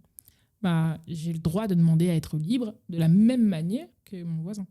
Oui. Ça ne veut pas dire que je veux une liberté totale, ce qui n'arrive pas et ce qui n'existe pas, on est bien d'accord. Mais j'ai quand même le droit de demander à avoir le droit en fait de choisir ce que je fais de ma vie. On parlait tout à l'heure de Ramatoulaye et Aïssatou qui subissent toutes les deux une forme de trahison. Mhm. Et au final, elles prennent des décisions différentes. Donc, il y en a une qui décide de partir, il y en a une qui décide de rester. Est-ce que tu penses que des fois, rester est plus courageux que partir? Je pense que c'est pas une question de courage, ou potentiellement c'est une question de courage, mais en tout cas, je pense que le fait de décider de rester, c'est un acte qui est pas anodin, en tout cas. Je sais pas si c'est plus courageux que de partir. Pourquoi c'est un acte qui n'est pas... Moi, je me dis, à partir du moment où tu décides de rester, là pour le coup, hein, dans un mariage où tu sais que finalement la personne en face de toi, elle n'est pas forcément là, c'est aussi en fait savoir que tu vas rester dans un truc qui te rend malheureuse. Parce que tu es malheureuse de la condition. Et en fait, tu restes dans une situation qui te rend malheureuse. Donc c'est compliqué. Alors que partir, c'est hyper courageux aussi. Après, ça dépend comment je pars, dans quelles conditions je pars. Est-ce que j'ai des conditions financières? Est-ce que j'ai des conditions matérielles pour partir? Ou est-ce que ça me met dans une situation qui serait encore plus précaire? Et là, c'est compliqué. Maintenant, parfois, le fait de rester, c'est aussi... Parce qu'en fait, j'ai pas le choix que de rester. Je voudrais partir, mais j'ai pas toutes les conditions nécessaires autour de moi pour pouvoir partir. Mais ça veut dire que le contexte peut justifier... En fait, du coup, toi, tu penses pas qu'on a toujours le choix? Non, je pense qu'on n'a pas forcément toujours le choix. Tu penses qu'on n'a pas toujours le choix? Non. Ok. Il y a plein de femmes qui voudraient partir de leur foyer. Mais comment est-ce que je pars quand, en fait, finalement, je suis dans un foyer où c'est l'homme qui gère tout l'aspect financier, tout l'aspect matériel, ou en fait, si je pars, je me retrouve dans une situation de précarité qui est plus importante. Enfin, c'est pas toujours évident de partir. Et puis parfois, j'ai envie de partir, mais ma famille derrière m'empêche de partir. Toute la question aussi du mouillal, il faut supporter, etc., etc. Donc, je supporte. Ouais, mais tu vois, c'est quand même... C'est un équilibre qui est très difficile à trouver de à quel point je privilégie ce que je veux, ce que je souhaite, à quel point dans cette équation-là, je prends en compte de ce que la société souhaite, de ce que ma famille souhaite, etc. Mais alors, on va jusqu'à dire qu'on n'a pas le choix. Je trouve que c'est fort de dire qu'on n'a pas le choix. Si, moi je pense qu'on peut ne pas avoir le choix que de rester. Je pense qu'on peut ne pas, se dire, que j'ai pas le choix que de rester dans ce foyer. On pourrait parler de plein de trucs, hein, mais si je suis dans un foyer, en fait, je vis des violences. On est bien d'accord que on dit souvent aux femmes en plus, hein, tu subis une violence, pars. Et puis on dit les femmes qui partent pas, en fait, elles auraient pu partir, elles auraient dû partir. Mais c'est plus compliqué que ça, finalement. C'est vrai. C'est largement plus compliqué que ça. Donc je pense qu'il y a des personnes qui ont envie de partir, mais qui peuvent pas partir. Qu'est-ce qui fait qu'une femme qui subit la violence, par exemple, là on parle de violence physique, là. Ouais. On parle pas de, voilà, on parle de violence physique, une femme qui subit des violences physiques, qu'est-ce qui fait que elles se disent, parce que ça c'est une question que nous les hommes on se pose, vraiment. Enfin, moi en tant qu'homme, c'est une question que je me pose parce que c'est vrai que moi, mon cerveau, il a du mal à processer ça, il a du mal à processer que je suis dans une situation où je subis une violence physique et je ne pars pas. Où mon intégrité, je risque ma vie quelque part, hein. Mon intégrité est en question et je décide de ne pas partir. Ouais, bah, je pense qu'il y a deux choses. Il y a mon conditionnement à moi, la société dans laquelle j'évolue, dans laquelle je vis. Il y a mon environnement familial. Est-ce que quand j'ai grandi, on m'a toujours dit que ma réussite, c'était le mariage? Que le fait que je reste mariée, c'est ce qui fait de moi une femme. Hein. Parce qu'en fait, finalement, quand on regarde un peu... Moi, je ne suis pas experte du Sénégal. Voilà. Je n'ai pas envie de dire un truc que je ne connais pas. Mais en tout cas, là-dessus, on est bien d'accord. Que pour beaucoup de femmes, en tout cas au Sénégal, le fait d'être mariée, c'est une condition de réussite. Non, mais c'est un statut. C'est un statut. Mariage, c'est le statut ultime pour une femme au Sénégal. Donc, il y a les non-madames et les madames. Voilà, on est bien d'accord. Donc, est-ce que j'ai été conditionnée comme ça? Est-ce que quand j'ai grandi, on m'a toujours dit qu'il fallait que je reste mariée? Donc déjà, il y a ça. Il y a, est-ce que j'ai les conditions matérielles et financières pour pouvoir partir? Et au-delà même des conditions matérielles et financières, il y a des personnes qui n'ont même pas les conditions au niveau des papiers, en fait, finalement. C'est que je me retrouve dans une situation qui va me mettre à la rue, avec des enfants. Est-ce que j'ai des enfants? Il y a des personnes qui vont se dire, pour mes enfants, je vais rester. Ce qui n'est pas une très bonne idée, on est bien d'accord. Mais c'est aussi tout ça à prendre en compte, je pense. Et est-ce que quand j'évolue en tant que femme, je me dis, pour moi, en fait, c'est que le mariage. Et ma vie, ça se résume au mariage. Nous, on a de la chance de se dire, notre vie, elle ne se résume pas au mariage. Enfin... Et encore, moi, je ne suis pas mariée, donc ma vie ne se résume pas du tout à ça. Enfin, c'est, j'ai un travail, j'ai des passions, j'ai des projets. Et en fait, c'est pas que le mariage, c'est pas ma vie. Il y a des personnes pour qui le mariage, c'est leur vie. Et le fait de rester marié, c'est aussi une vie. Est-ce que finalement, la solution, ce n'est pas de suivre la doctrine chrétienne que, en fait, jusqu'à ce que la mort vous sépare? Moi, je ne pense pas. Parce qu'en fait, la mort, qui va me donner la mort? C'est-à-dire que je reste dans un foyer et en fait, j'attends qu'on me tue. Finalement, c'est un peu ça. Hein. Donc non, moi je ne pense pas qu'il faut attendre que la mort nous sépare pour se séparer. Je pense qu'à partir du moment où j'ai envie de me séparer et que je veux me séparer, il faut qu'on puisse donner à ces personnes-là la possibilité de se séparer. Il faut que la société, elle donne tout aux personnes, femmes comme hommes, les éléments pour qu'ils puissent se séparer. Aujourd'hui, on est d'accord qu'en France, c'est le cas? Non.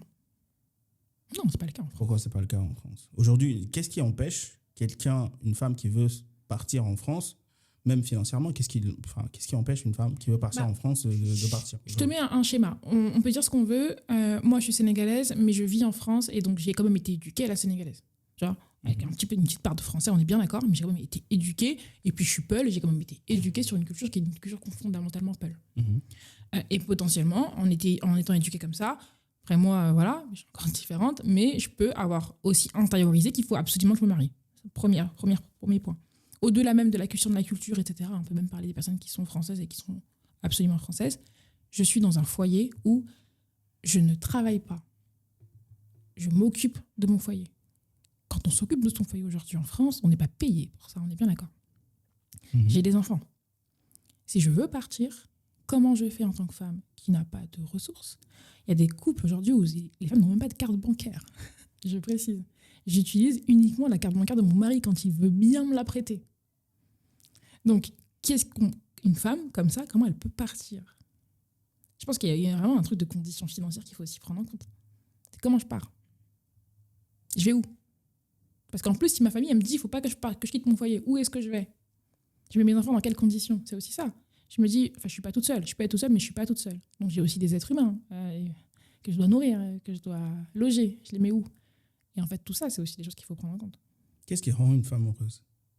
Comment? Qu'est-ce qui rend une femme heureuse? Je pense juste être avec quelqu'un qui... Et au-delà, là, on parle de femme et on parle de couple, on est bien d'accord. Là, je parle c'est une question en général. Ouais, c'est une question générale. Je pense que chaque femme a sa définition de... Il n'y a pas de tendance qui se dégage? Non, je ne pense pas qu'il y ait de tendance qui se dégage. Moi, je suis très heureuse avec le travail que je fais, avec les ateliers que je fais, et ça me comble à 100%. Il y a des femmes, c'est le fait d'être en couple, c'est le fait de construire une famille qui les comble. Le fait d'avoir des enfants qui vont les combler. Donc en fait, je pense qu'on est chacune totalement différente. Oui, mais moi, j'ai un problème avec cette façon de penser. J'ai un problème avec le fait qu'aujourd'hui, chacun se sent spécial. C'est-à-dire que tu as l'impression qu'on ne peut même plus faire de... On peut même plus... faire de généralités, tu veux dire? Ouais, voilà. Moi, je revendique le droit de faire des généralités. Oui, il faut faire des généralités. Je revendique le droit de faire des généralités parce qu'il faut généraliser lorsque ce sont des éléments qui sont représentatifs. Ouais. Je trouve que ce qui est dangereux, souvent, c'est de généraliser des exceptions, de partir des exceptions. Ouais, on est d'accord. Mais aujourd'hui, chacun pense que moi, je suis spécial, en fait. Non, moi, je ne rentre pas dans le moule. Dans le moule. Mais est-ce qu'aujourd'hui, on peut affirmer, ma question, c'est que est-ce qu'on peut affirmer que, quand même, la plupart des femmes, le fait d'avoir une famille, d'avoir des enfants, c'est un motif d'épanouissement. C'est ce qui les rend heureuses, pour beaucoup. C'est un motif d'épanouissement. Pour une grosse majorité, ouais. Pour une très grosse majorité. Parce que ça revient à tout ce qu'on dit depuis tout à l'heure, c'est qu'on a aussi été élevés comme ça.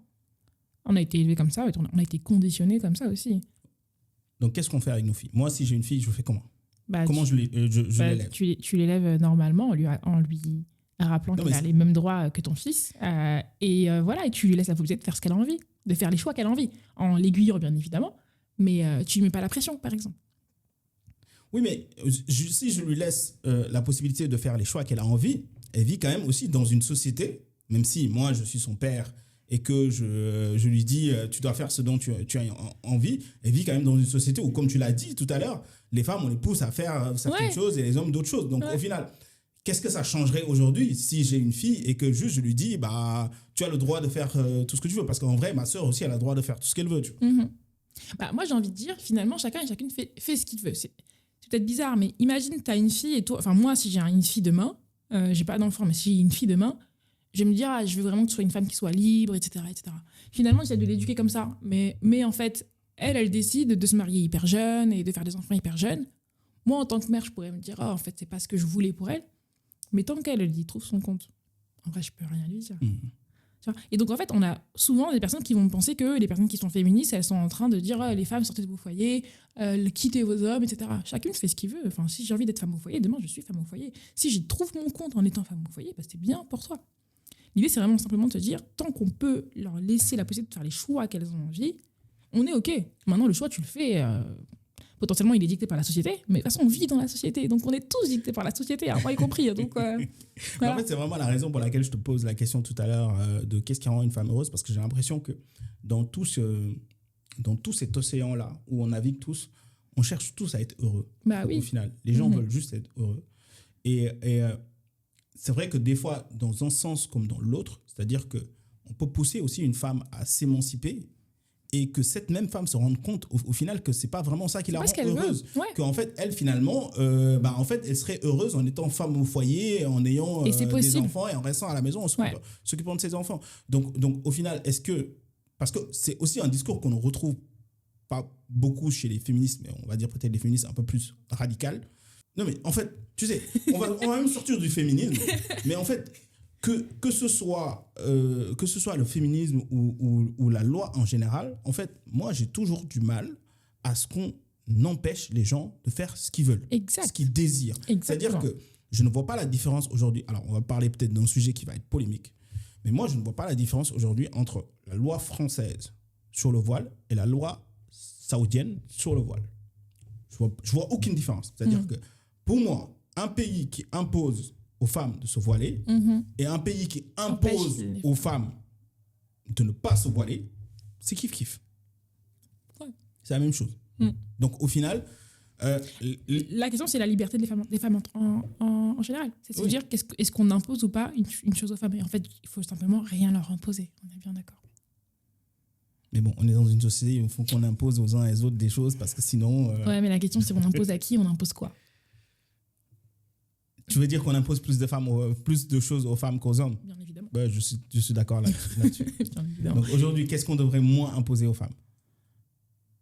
Waouh, tu me poses des questions deep, hein. Moi, je veux qu'on en tire quelque chose. Enfin, je te pose des questions que je me pose moi-même aussi. Ouais, je sais pas, moi, ce qu'on pourrait moins imposer aux femmes. En tout cas, on pourrait moins leur imposer nos... En fait, on pourrait juste les laisser être elles-mêmes. Enfin, je sais pas, je pense que c'est aussi simple que ça. Si moi, être moi-même, c'est, je sais pas, moi, aller faire, je sais pas, du pole dance, bah, c'est moi être moi-même. Si c'est moi être moi-même, aller me marier à... Et je dirais pas moins de...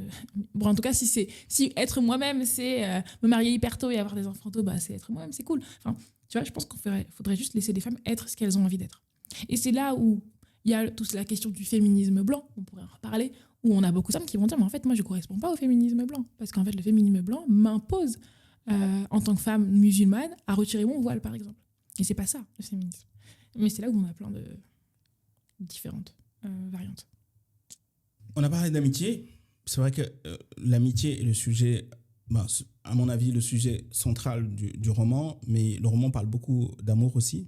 Est-ce que tu penses que c'est acceptable de se travestir des fois par amour? Je pense qu'on ne devrait pas changer par amour. Je pense qu'on ne devrait pas essayer de se modifier par amour, on est bien d'accord. Maintenant, je pense que pour beaucoup, c'est une façon finalement de trouver l'amour ou de rester dans un... Je sais pas moi, dans un couple par exemple. Mais on ne devrait pas changer par Est-ce que tu penses qu'on devrait toujours chercher la personne qui nous accepte exactement comme on est? Je pense, ouais. Je pense que oui. Pourquoi? Parce que je pense que même quand on décide de changer, même quand on ne change pas réellement à 100%. Et c'est là où on a potentiellement, notamment des femmes, parce que c'est ce que je connais le mieux, qui vont être avec un homme et qui vont dire, mais en fait, il va changer. Il est en train de changer. En fait, c'est peut-être juste sa personnalité, il est peut-être juste comme ça. Et donc, peut-être qu'il va changer pendant 1 an, pendant 2 ans. Mais au bout de 5 ans, je ne suis pas sûre qu'il ne va pas redevenir comme il est. Je pense qu'en fait, un changement, s'il y a un vrai changement, c'est que j'ai envie de changer. Peut-être que moi, je sais que je ne suis pas parfaite du tout, loin de là. Peut-être des parties de ma personnalité qui ne sont pas incroyables. Il y a peut-être des parties de ma personnalité que je dois améliorer. Et je le sais, je dois les améliorer parce que le jour où je suis en copinage avec un homme, ça pourrait créer des frictions. Donc là, c'est moi qui décide de me dire, sur ça, je vais changer. Mais si c'est pas moi qui le décide et si on m'impose, là, c'est encore différent. En fait, finalement, même si j'essaierais de changer, je ne vais pas changer à 100% parce que je n'ai pas envie de changer. C'était une grande réponse. C'était une longue réponse, mais je ne sais pas si... Non, mais c'est intéressant. Mais ouais, en réalité, on vit de plein de choses. Enfin, je sais pas comment t'expliquer, mais moi, j'ai été éduquée comme j'ai été éduquée. J'ai vu des expériences. Et c'est aussi pour ça, finalement, que mon rapport aux hommes, il est peut-être très erroné. Mais en fait, quand tu grandis en étant potentiellement dans la détestation des hommes, finalement, tu peux pas être en concubinage sain avec un homme. Et donc, il faut absolument aussi traiter cette situation-là. Quand tu grandis en tant qu'homme en étant un roi absolu et en pensant qu'en étant avec une femme, tu vas rester un roi absolu, forcément, tu vas être avec une femme qui, la pauvre, elle va souffrir. Donc, tant que les deux parties, on n'a pas fait le travail mental d'essayer de changer pour correspondre un petit peu, et quand je parle vraiment d'un vrai travail mental sur la question de l'intelligence émotionnelle, ça peut être compliqué finalement de vivre avec quelqu'un. Est-ce que tu penses qu'on peut aimer quelqu'un tout en n'acceptant pas ce qu'il représente? En fait, le mot « ce qu'il représente », c'est fort quand même. Ce qu'il représente, c'est... est-ce que, par exemple, je sais pas moi, une féministe convaincue, militante, peut aimer un homme qui s'en fout totalement des droits des femmes?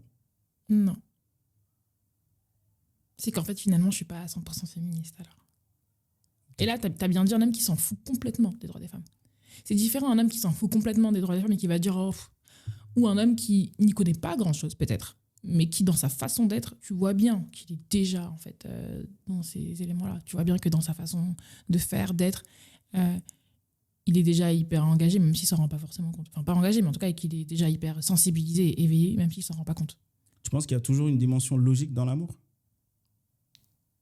Non, il n'y a pas de dimension logique. Mais je trouverais ça triste et dommage, finalement, d'être avec quelqu'un qui ne comprend même pas, en fait, une partie de toi. Est-ce que ce n'est pas le problème de notre société? Mais c'est peut-être le problème de la société. Parce qu'au final... moi, j'ai toujours vu l'amour comme... Parce que si on me dit, même si je suis très cartésien, quand même, l'amour a la particularité qu'on ne décide pas toujours à 100% de qui on aime. Pour moi, l'amour, c'est quand même un choix. Ok. par exemple, je reprends un livre qui est à propos d'amour de Bell Hooks, que je trouve intéressant quand on parle d'amour, justement. Au début, peut-être que c'est pas un choix, mais l'amour, ça finit par être une action, finalement. On choisit à un moment donné d'aimer quelqu'un, parce que les papillons, etc., c'est tout beau, tout rose au début, on est d'accord. Mais après, je fais le choix, finalement, de faire progresser cet amour. Donc, je peux faire le choix, même si c'est difficile de le faire, de dire, en fait, finalement, non, cette personne-là, elle ne me correspond pas. Maintenant, on est bien d'accord que le choix, il peut être dicté par la société et par plein de choses. Mais pour moi, l'amour, c'est une action. C'est pas genre juste je tombe amoureux de quelqu'un et puis voilà, j'ai plus le choix, je suis attachée à cette personne. Je fais aussi finalement le choix en fait, de rester amoureux et amoureuse. C'est que mon avis personnel. Ok. Pour finir sur ce thème-là, de la même façon que je me pose souvent la question, qu'est-ce qui, dans la condition des Noirs, n'est pas de la faute des Blancs, pour prendre un raccourci comme ça, je me pose la question aussi, et je pose cette question souvent aux femmes, qu'est-ce qui, dans la condition des femmes, n'est pas de la faute des hommes? Bah, ce qui, dans la condition des Noirs, n'est pas... En fait, c'est important de se dire qu'il y a quand même des femmes qui sont des femmes noires. Oui. Et des hommes qui sont des hommes blancs ou des hommes noirs. Et donc, peut-être qu'il y a une imbrication entre tout ce que tu me dis. Ouais. Par exemple, ce qui est de la faute... ce qui arrive aux Noirs, mais ce qui n'est pas de la faute des Blancs, c'est une société aussi, si on parle de l'Afrique, notamment de l'Afrique de l'Ouest, toute la question aussi de la société patriarcale, des mutilations qu'on continue à faire sur les femmes, le mariage forcé des jeunes filles, ça, c'est pas que de la faute des Blancs, on est bien d'accord. Toute la question du monial, c'est pas de la faute des Blancs, on est bien d'accord. Okay. Mais c'est aussi un peu de la faute des hommes. Et ouais. Okay. Donc, je sais pas si ça répond à ta question. Ah non, ça répond pas à ma question parce que tu m'as dit qu'est-ce qui... Bon, donc, ce que je comprends dans ta réponse, c'est que ce qui, pour les Noirs, n'est pas de la faute des Blancs, c'est de la faute des hommes. Mais du coup, qu'est-ce qui n'est ni de la faute des hommes, qu'est-ce qui est ni de la faute des hommes, ni de la faute des Blancs? Franchement, je sais pas. Sincèrement. Ouais. Sincèrement, je sais pas. Parce que quand on regarde la manière dont la société elle a été faite au départ, même toute la question aussi, en fait, finalement, des religions, enfin, tout a été dicté soit par des Blancs, soit par des hommes. Donc... Non, mais en fait, c'est un peu caricatural, mais c'est un peu caricatural, mais c'est dans la même lignée de la question que je me posais tout à l'heure, que j'ai oublié. Mais en fait, c'est vraiment... Enfin, oui, en fait, c'est un peu caricatural, mais c'est dans la lignée de la question que je me posais tout à l'heure, c'est-à-dire comment je fais pour m'en sortir. C'est-à-dire qu'on est dans ce constat-là. Maintenant, qu'est-ce qui finalement dépend de moi. Mais ça, c'est ma vision. Alors, ma philosophie à moi, c'est que je suis un stoïque. Je suis entièrement convaincu par la philosophie des stoïques, le stoïcisme. Parce que le stoïcisme, en fait, il me permet de vraiment simplifier ma pensée. Il me permet d'éliminer le bruit, noise, tu vois, le signal to noise ratio, okay. Tu vois. Il me permet de me dire, OK, dans chaque situation, je me pose vraiment la question, et ça, c'est un exercice vraiment que je fais souvent. Dans chaque situation, je me pose la question, OK, la situation, elle est là, c'est ça la situation. Mais non, dans cette situation-là, qu'est-ce qui est en mon contrôle? Qu'est-ce qui n'est pas en mon contrôle? Oui. Et une fois que j'ai dressé ces deux listes-là, bah, moi, je me dis, en fait, bah, tu sais, moi, je veux juste me concentrer sur les choses qui sont en mon contrôle. De toute façon, ça ne sert à rien que je me concentre sur les choses qui ne sont pas en mon contrôle. Et c'est de cette même façon-là qu'en tant que noir, je vais me dire, en fait, bah, OK, aujourd'hui, on dit que les noirs, ils sont pas les mêmes chances, etc. C'est la situation, ça a été documenté. En Occident, ça a été documenté, etc. Maintenant, qu'est-ce que moi, je peux faire pour améliorer ma situation? Et la situation, peut-être, de mes enfants, de mes petits-enfants, etc. etc. Mais aujourd'hui, toi, en tant que femme, est-ce que cette réflexion-là, c'est quelque chose... Peut-être que tu me dis c'est quelque chose qui est totalement débile de réfléchir comme ça et que, non, en fait... non, pas du tout. Cette réflexion a un problème. Mais est-ce que toi, tu serais capable de dire, OK, mais nous, en tant que femmes, qu'est-ce qu'on contrôle dans notre situation à nous? Qu'est-ce qu'on peut améliorer sans avoir besoin, finalement, des hommes, en fait? Bah, en vrai, c'est une grosse question. Et puis moi, je me dis, on est d'accord que chacun agit en fonction de ce qu'il a, en fonction de lui. Ça veut dire que moi, je peux me dire... ça, c'est pas de mon ressort, ça, c'est de mon ressort. Et Oui. je vais travailler sur ce qui est de mon ressort.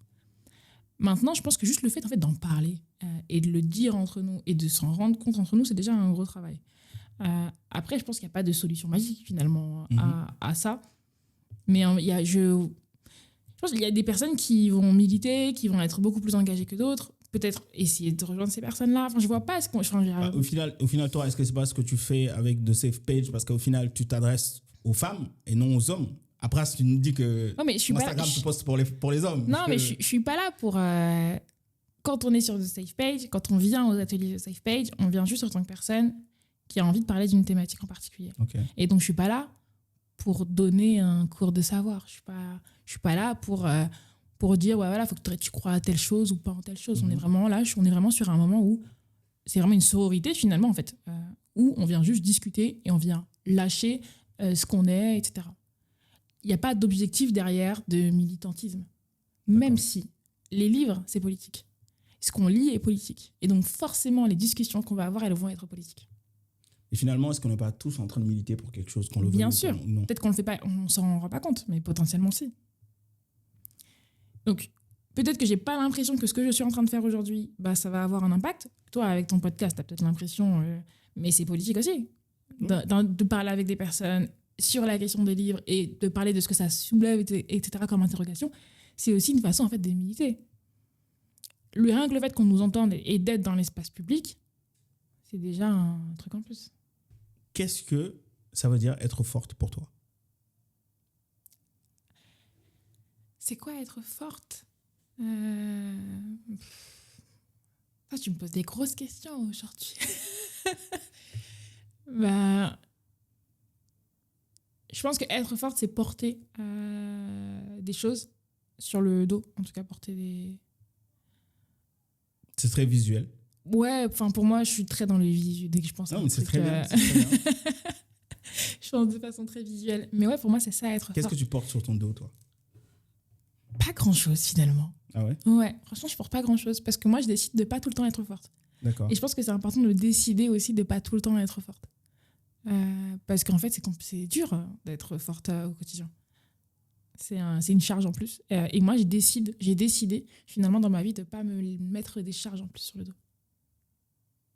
Très bien. Merci, Oumou, Merci d'être toi. venu parler de ton safe place, de ton rapport à la lecture, d'une si longue lettre, qui est un livre incroyable, incontournable, que j'aime énormément, que j'ai beaucoup lu. Je pense que c'est le livre que j'ai le plus lu. Vraiment. Bah, pareil. Et je pense que c'est le cas de beaucoup de personnes. C'est un livre qui est... au Sénégal, je pense que c'est le livre le plus lu et je pense que c'est l'un des livres les plus lus en Afrique. Donc, c'était un plaisir de discuter, Le plaisir est partagé.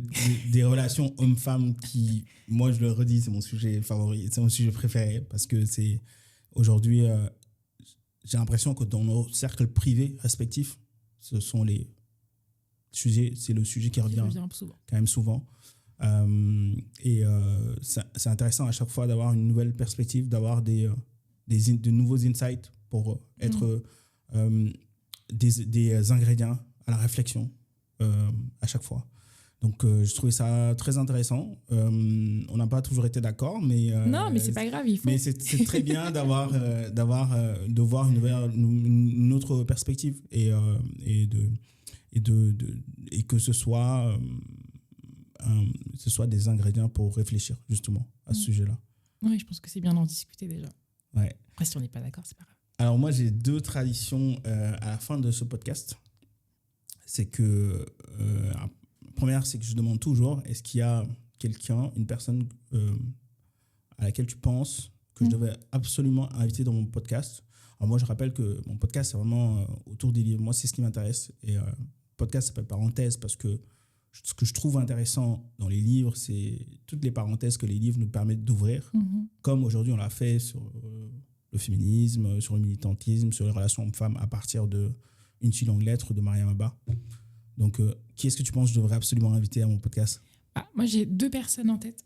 D'accord. Est-ce que tu vas me donner un garçon? Non. Non. mais genre. Je vais te forcer à me et donner en un gars. réalité. Il faut que tu réfléchisses à la troisième personne. Et en réalité, je réfléchis en même temps. Est-ce que je connais des hommes qui lisent? Ça, je peux le comprendre que tu. Ah, si, j'en ai un. Ok. J'en ai un. Ok. Ouais, j'ai un homme. Très bien. Ok. Allez, donc, je te dis. Je vais dire directement l'homme, comme ça au moins on est OK. Vas-y, on commence par l'homme. J'ai pensé à lui. C'est Modibo qui a créé Ida. C'est Histoire d'Afrique. Ok. Et je sais qu'il lit beaucoup. Et à un moment donné, il faisait des revues de lecture. D'accord. Et donc, ouais, c'est le seul homme auquel j'ai pensé là. Super. J'ai un autre homme à inviter parce que je galère à trouver des hommes à inviter dans mon podcast. Ouais. Je pense qu'il pourrait être, ouais. Okay. Moi, ça pourrait, en tout cas, de ce que je connais un peu de lui, ça pourrait matcher. Super. Et les deux autres femmes, il y en a une, elle s'appelle Deli, elle a créé Overbooké. C'est aussi un club de lecture, je ne sais pas si tu connais, qui pourrait être aussi hyper intéressante. Et la deuxième qui a déjà été citée, mais je vais la reciter dans le podcast, c'est Jalika. Pareil, elle fait des revues de lecture sur les réseaux, sur Instagram. Et Jalika hyper intéressante aussi. Ok, Jalika, j'ai déjà eu, enfin, je spoil un peu, j'ai déjà eu au téléphone. Voilà. Et on a prévu de faire un épisode très prochainement. Trop bien. Alors, deuxième tradition dans ce podcast, c'est que j'offre toujours un livre à mes invités. Alors, il se trouve que moi, je ne choisis pas les livres que j'offre. Hein, c'est un invité au hasard qui choisit le livre pour toi. Alors, le livre qui a été choisi pour toi, donc c'est vraiment le hasard qui décide. Donc, le hasard a décidé de mettre ce livre-là entre tes mains.